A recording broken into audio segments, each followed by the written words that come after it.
పవన్ కళ్యాణ్ గారికి చంద్రబాబు నాయుడు గారికి గ్యాప్ వచ్చిందని ప్రచారం విస్తృతంగా మీడియాలో రాస్తుంది.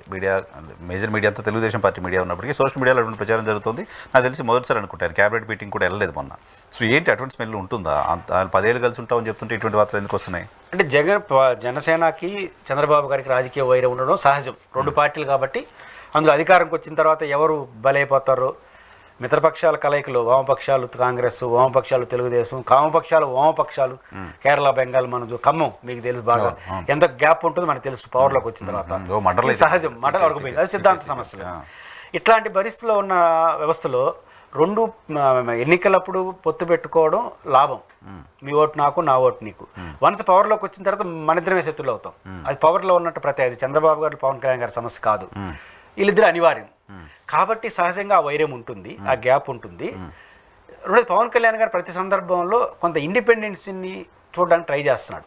అంటే ఈ ప్రభుత్వం మీద మరక వస్తున్నప్పుడు తన ఇండిపెండెంట్ స్వభావం చూపిస్తున్నాడు. అది టీటీడీ చూసాం, హోంశాఖలో చూసాం. ఇట్లా చూసినప్పుడు ప్రభుత్వం మీద పెద్ద మార్కు వస్తుంటే పవన్ కళ్యాణ్ కొంచెం భిన్నంగా ఉన్నాడనే మెసేజ్ ఇస్తా వస్తుంది. దానికి నాకు సంబంధం లేదు, నేను అడుగుతూనే ఉన్నట్టని చెప్పేస్తున్నాడు. చంద్రబాబు గారు ఈయనకన్నా తెలివైనడు కదా, ఆయన టెంప్ట్ అయినాడంటే కొలాప్స్ అవుతుంది. కాబట్టి ఇప్పుడు 10వ ర్యాంక్ ఇచ్చినారు.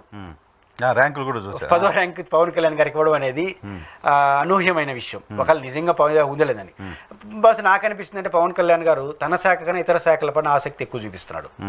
హోంశాఖ, దేవాదాయ శాఖ, అన్ని శాఖల మీద చూపిస్తున్నాడు. ఇప్పుడు ఆ శాఖ కూడా 20 స్థానంలో ఉంది హోంశాఖ. ఇప్పుడు ఎక్కువ మంది, ఇప్పుడు అనిత గారు నిజానికి యాక్టివ్ పొలిటీషియన్, పవన్ కళ్యాణ్ గారు చొరవ చూపి, చంద్రబాబు గారు చొరవ చూపి, లోకేష్ గారు అనధికారిక చొరవ చూపి, ఆమె పార్టీకి అవసరం చూపితే 20 ర్యాంకులు 20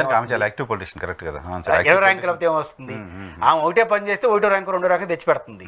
ఇంతమంది చొరవ చూపితే ఏ మాట వినాలి? ఏ ఫైల్ క్లియర్ చేయాలి? ఆ రీతి ఆమె 20 ర్యాంక్ రావడానికి కారణం ఎక్కువ మంది చొరవ చూపడం. కాబట్టి ఎక్కువ మంది చొరవ చూపి ఈ సమస్య వస్తుంది. పవన్ కళ్యాణ్ గారు ఇతర శాఖల మీద చొరవ చూపడం అంటే రాజకీయ చొరవ చూపిస్తున్నాడు. హోంశాఖ మీద ఒక విమర్శలు వచ్చేసినాయి, అది నాకు సంబంధం లేదని చెప్పుకోవాలి, ఒక మాట అనేసాడు. టీటీడీలో విమర్శలు వచ్చేసినాయి, వాళ్ళిద్దరు క్షమాపణ చెప్పాలి, ఒక ఇండిపెండెన్స్ పోషిస్తున్నాడు. అందువల్ల తన శాఖ మీద పట్టు కన్నా రాష్ట్రం మీద పట్టు సాధించడం కోసమే పవన్ కళ్యాణ్ ఎక్కువ శ్రద్ధ చూపిస్తున్నాడు. తన శాఖ మీద పట్టు సాధిస్తే ఏమవుతుంది? ఆయనకి ఏమీ రాదు. కాబట్టి ఆ గ్యాప్ భవిష్యత్తులో కొనసాగుతుంది. ఇది కొనసాగేంత కాలం చంద్రబాబు కూడా 2nd ప్లేస్లో ఉన్న ఆయన చొరవ చూపిస్తే 1వ ప్లేస్ ఆయన వదులుతాడు, ఆయన ఇంకో రూపంలో చొరవ చూపుతాడు. ఇది అనివార్యంగా కొనసాగుతుంది. నేను అనుకుంటుంది జగన్మోహన్ రెడ్డి అనే ఒక పవర్ఫుల్ అపోజిషన్ ఉన్నప్పుడు ఆ పవర్ఫుల్ అపోజిషన్ వీళ్ళు కలుపుతా ఉంది. బహుశా ఆయన ఇంకా పవర్ఫుల్ అవుతాడు. 40% పవర్ఫుల్, ఇంకా పెరిగే తప్ప తగ్గేదే ఉండదు. కాబట్టి ఆటోమేటిక్ ఇంకా ఆయన పవర్ఫుల్ పెరిగేసరికి వీళ్ళు భయంతో కూడా కలిసి ఉండే అవకాశం ఉంది. ఒకరి అస్తిత్వం ఒకరితో ముడిపడి ఉంది. కాబట్టి జగన్ పెరుగుతాడేమో భయం వీళ్ళు కలుపుతా ఉంది. ఈయనేం తగ్గేదేం లేదు, జగన్ పెరిగేది తప్ప తగ్గేది లేదు. కాబట్టి వీళ్ళు కూడా విడిపోరేమో అని నేను అనుకుంటున్నాను. సో అనివార్యత జగన్మోహన్ రెడ్డి క్రియేట్ చేస్తారు, వాళ్ళు విడిపోకుండా ఉండే. అలాగని సహాయం కూడా చేయలేడు. ఒకవేళ ఇసుకోవడం కోసం ఆయన తగ్గలేడు కదా, అది కూడా ఓకే, ఇంట్రెస్టింగ్.